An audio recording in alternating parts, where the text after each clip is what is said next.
Wednesday, October 9, market analysis, Stan Ehrlich. We have some brand new signals today and four that we had yesterday and a few that we had just a couple of days ago. So recently we've had a whole bunch of signals in a variety of different markets. And here we go. You guys know I start out with stock market indexes and then go to futures and then sometimes some other stuff like the October lows, which I will again this Friday give you the history of it and the graphics. You decide for yourself. So I'm not a happy camper this morning. We have a new high for the whole trend on the E-mini. And at the moment, it is staying approximately at those previous highs only a week or two ago. We are out of any shorts. The ER3 signal that got short 3 days after the bearish engulfing red October 1st signal day. And remember, this is all automated based on custom relative strength index, which I've got the subgraph showing you that custom index and custom candlestick engulfing. So the only thing that would allow me to stay bearish would be for the market to, at a minimum, close below the previous highest high. We see this false breakout or bull trap happen not all that rarely. So I need to close below the previous highs just in order to hold on by a fingernail my I'm already thinking that way, bearish stance, which I've been talking about for weeks now, and the October lows. And I've mentioned several times, and you know it, there's no damn guarantee that October is going to contain a low again, although kind of, but not really very satisfactory whatsoever. The October 1st date comes up as a low. This is October 2nd, and maybe even yesterday. But nowhere near what I was expecting, which is a move down to 54.80 approximately, and maybe even 5,300, a little bit below 5,300, which I think is still possible, but we're now 1/3 the way into October already. So all I've got is another 2/3 of the month. We'll see what happens. I would love to have some kind of miserable failure here and for the market to close at least lower than yesterday's close. Now, keeping in mind, we're up only 3.5 points basically for Spider and 34 for the E-mini, which is not a lot. And if there was something that happened all of a sudden, unexpectedly, that was negative, bearish news, 31 points higher could disappear in a matter of a moment, a few minutes, very, very quickly. But it's not happening. So don't jump the gun. I don't have a reversal yet. Let's look at the 5-minute chart. We're up there, broke out to the upside, pulled back down again, very close to highs I would have expected it to stop at, which is right around 58.22.5. But, it came down to 24.75. And now it's starting to go up a little again. I don't know. If this closes strong today, then I would have to continue to, and I got a message here I want to get rid of, but I'm having a little problem grabbing this thing. Let's get the next chart on the screen, and I'll get rid of my email. There we go. Okay, good. Now, for the Spider, it's the same thing. Actually, this is the parent of the E-mini, of course. So I'm not going to go into detail about discussing something that I'm kind of upset about. If we stay here, close a new high ground above previous rally highs, I would expect to see a bit more strength. We're not overbought. We probably would pop up another couple of days, maybe even more, and continue to cause me to believe this could be one of those rare years where since 1993, there's only been 3, maybe 4 if you want to count an extra one, when we have not had a low of some significant buying opportunity in October. Some of them have been damn horrendously important. Last 2 years, for example. All right, next chart. Now, the QQQ, or the NASDAQ, has not made a new high, even from the high made September 26th. It's not far away. But this could turn into a little double top. We're not quite overbought.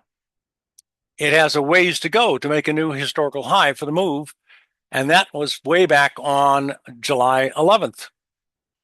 So if we do get a big pop-up here in the next few days, even the QQQ could do the job. Well, here's the 5-minute chart, and I don't go back far enough in time to show you the previous highest high. We've had a couple of great trades, and that's the green trade line. The yellow dotted line is always my trailing stop. If I'm long, the stop is under the market, of course. Now, I have to wait. I will have to turn bullish if we close strong enough, at least for a little bit more of a rally. I cannot get rid of the October low expectation, at least not at this point. There's time enough for it to happen still. NASDAQ, NQ, same story, not quite new highs, not overbought, simply going up. Could get stronger, can't tell at the moment. Sorry not to be as specific as I usually am. NASDAQ, 5-minute. I'm not seeing anything that's causing me to scream bloody murder. We're going down. YM, almost a new high. And this would be definitely a new high. Historically, we may have a new high close, but I need to get above the high September 27th in order to feel real good about being continuing bullish for at least a few days. This could be a trap. And I've seen it happen exactly this way many times, but it's not yet a trap. You need to see it start to go down a chunk before you can claim past tense that this is a trap. Next, YM, 5-minute chart, no higher high than the highs on September 27th yet. But my God, this thing is coming right back up to the high of the day at the moment, about 4 points higher. Russell, different story, topped out way back July 31st, and had an attempt to make new highs September 13th. The dates don't match up. The price patterns don't match up with the other indexes like the Dow, the Spider, the S&P 500, and the NASDAQ. So the Russell, a little bit different animal. And here's the 5-minute chart on the Russell. Now let's go to interest rate futures. This has been great. Bonds have a new low again today, and I've added something to this chart today, this morning. It's a rectangle. The right and left side are at the beginning of October, the end of October, and the top and bottom of the rectangle or square is at the price level, beginning support, which we just barely got to yesterday, not quite, but this morning we're there right now. Plus, we're fairly substantially oversold at 17. Now, I've been saying that I wanted to get in the green circle during the month of October, which is almost past tense historic. So, piece of history. So I'm 95% there. For all practical purposes, it's happened. I've gotten below the top of the green circle by a very tiny bit, but hit it. Now the rectangle, that's why, horizontal line. I'm going to leave the green circle in there. I won't delete it, probably until after October. Notes, also a new low, and we are short from the high day, September 17th. I showed you this the day it happened. We talked about it the day it happened. I told you what I would expect. It's a broad double top with a downside objective of about 110.5. We're still far away from that, being at 1207 at the moment. But it is a new low since the double top breakout, and there was a head and shoulder top formation developing in the second half and after the double top. There's your shoulder on August 21st, The head of the formation was a bearish engulfing ER sell signals. Again, my strategy picked the high day on this symbol. Remember, I scan 11,000 plus stock symbols daily and find symbols that have these signals right on top. The next day, we got an ER3 fill a little bit higher, and we never got stopped out. And we're still short. This is doing just great with both positions on. And our trailing stop right there, protecting a very nice profit. What can I say? Next chart. Crude. Bearish signal yesterday, currently down 0.63. The signal is working great. We're not getting an ER3 fill because we didn't rally back up into the middle, approximately the middle. It's not exactly the middle of the range of the signal day, which is just yesterday. And we could get there within the next 2 days. If it does, we'll go short again for an ER3 trade. But ER1 goes into the trade, bullish or bearish, the same day as our red or green signals. It does not wait. ER3 waits and misses. Maybe half the time or even more, a little bit more. But it was developed to catch a trade at a better price than ER1. But ER1 just takes off like a bat out of hell all of a sudden sometimes and never allows ER3 to get filled. That's why ER1 doesn't wait around. The trade's good. We're making a little bit of money. I see no problem with it. I'm looking for a move down to 66.30 and maybe a lot lower than that. Next. Oh, yeah. Crude. And then watch this. Natural gas and heating oil, all three of them have sell signals. I don't remember the last time I got a sell signal in the whole energy group. If you're holding something that's being affected by the price of energy, heating oil, natural gas, and crude specifically, you might consider thinking about it. Next, 3 days ago, we got a sell signal on the top of the natural gas. Every day has made a new low since, and a new low close since. And this is 3 days, today the third day after, and a new high profit coming down great. I think I adjusted my stop this morning so it would come closer and lock in a better profit. And that's going to be the ER1 overnight. So that's 3 scalp. This is 3. This is 1 scalp. And here we go, ER1 overnight. I am using a 10 kicker. It slowed down a little bit from the 5 that was running too fast before. All right, love it. Next, guess what? That was, heating oil, bearish signal. That's the third one. Again, going backward, natural gas has a sell signal 3 days ago. Crude oil yesterday, natural 3 days ago, yesterday, heat. Also working great.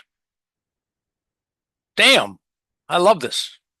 What can I say?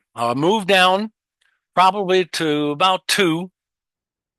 Well, okay, 2.1, 2.1 and a half. And that's not all that far away, but it could easily lead to new lows for the whole trend and come down into a much more profound support area starting at 2 down to 1.7, fairly wide range. Now, gold. Sell signal a couple of days ago on October 4th. Dropping off since then, looking great, no problems. Period. Almost a new low since the sell signal. Silver, no signal, little bit of a double top.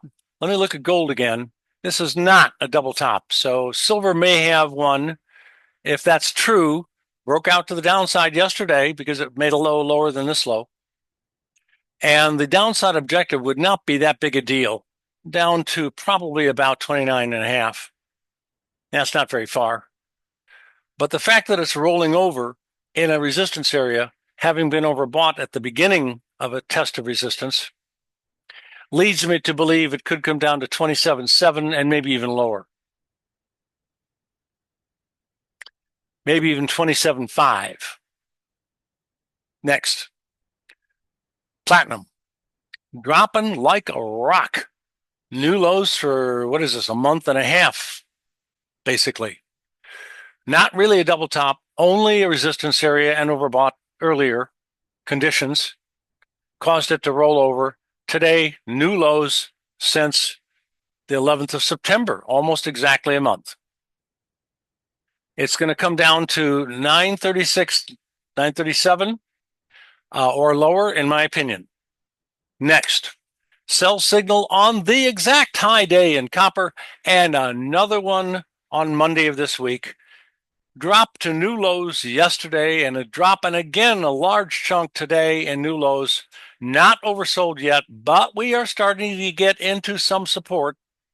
I don't think the support's going to hold. I think we're going to drop below 4.3 and probably get down to 4. Next chart. No signal on top, overbought, simply rolled over, coming down some in soybeans. Then we'll go oil, meal, corn, wheat, cattle, and hogs. And cattle's got a new signal today. You'll see it in a minute. Beans, just simply overbought, turned around. Long-term bear market, to say the least, is still in effect. And what can I say? I'm looking for a test of support at 997. Probably going to test the lows of the whole move at 958 and maybe even make lower lows after that. Bearish on beans and corn and wheat and okay. New sell signal yesterday in soybean oil. Now, this looks like a possible double top, but I don't like the fact that the high last week was a little bit higher than I'd like. But, you know, a little fudge factor. I love the sell signal yesterday, coming down today, doing great, not a problem. Looking for a move down, probably a minimum of 40.67, and more likely than not, all the way to 38.5. Meal. Yeah, it got overbought and turned around. At a resistance area, these two highs way over here, which, sure enough, the highest high, we got a sell signal. And the lowest low, we got a buy signal back on February 24th. These signals are meant to pick turning points in the market, large moves and small. Just a turn. Bigger the turn, the longer it lasts, the more money you can make. Slow stops, though, not for scalpers. But they also contain moves that more often than not do produce a scalping trade. I wonder if I got that one up on the screen at the moment. Yes, I do. I'll show you this. I haven't showed people this on my YouTube before, I don't think. This is the first time. ER1 scalp only, not ER1 overnight or ER3 scalp or ER3 overnight, just ER1 scalp, period. All of these are scalps. Hypothetical, not some of them were real trades, but most of them were hypothetical. December 1st of 2022, all of 2023, and up to and including yesterday of 2024. This is the curve, and it's really not a curve. It's almost a straight line.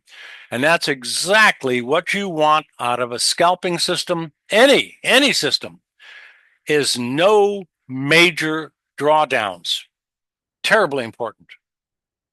I used to be a hedge fund manager. I used to be a manager just on individual accounts, and a lot more than that. Commodity broker, 35 years, stockbroker for a while, president of a forex trading firm, blah, blah, blah, written 5 different technical market letters, lectured around the world on technical cyclical analysis. Let me stop. Please stop. So anyway, this is it. I'm going to start to talk about this in the next months to come a lot more accurately, and some of you individuals may be interested in acquiring the strategy. Get rid of the spreadsheet. Now, I think it's going to go lower. I don't think the support's going to hold. I think we're looking at 300. Corn, yesterday, brand new sell signal. At the moment, it's up 0.5 cent. Whoopee, 2 ticks. Today's high was exactly to the tick touching my ER3 new short sell signal. There is no high today so far above my new short trigger price. Bullseye. Can't get better. Wheat next. And simply resistance, overbought, turned it around. No signal per se, but we did get a buy at the bottom and one on the way up. Now this one looked pretty good. That one lost a little bit. A couple other buy signals did okay, and probably not. Sell signals very close to the top. Buy on the bottom. Now we're going to go to cattle and hogs, and we got brand new sell signal today in cattle happening as we speak. The only thing I need now is for it to close lower than yesterday's close. We have a higher high, we have a lower low. We're overbought for several days. Well, actually, for a couple of weeks. Finally. And there's a little divergence in here, new high in price, but not a new high in indicator. That's divergence. And a sell signal. So it's really adding up to a great combination. This, I think, is about to go down a large chunk. I would say at least to 182, 181 area. And I'm not going to be surprised if we don't get down to 175-ish. Big turning point, I hope. I think, maybe, I expect, no guarantees. Next, hogs, just resistance, overbought, turned down big time, dropped off quite a bit. No signal yet. We still have time. Could be a few more days and we have another signal. Bearish. Back to the E-mini. Are we having any weakness here? No, not really. What about the NASDAQ? 1 5-minute chart? No, not really. And that's it. Profitable trading to you. Have a great day.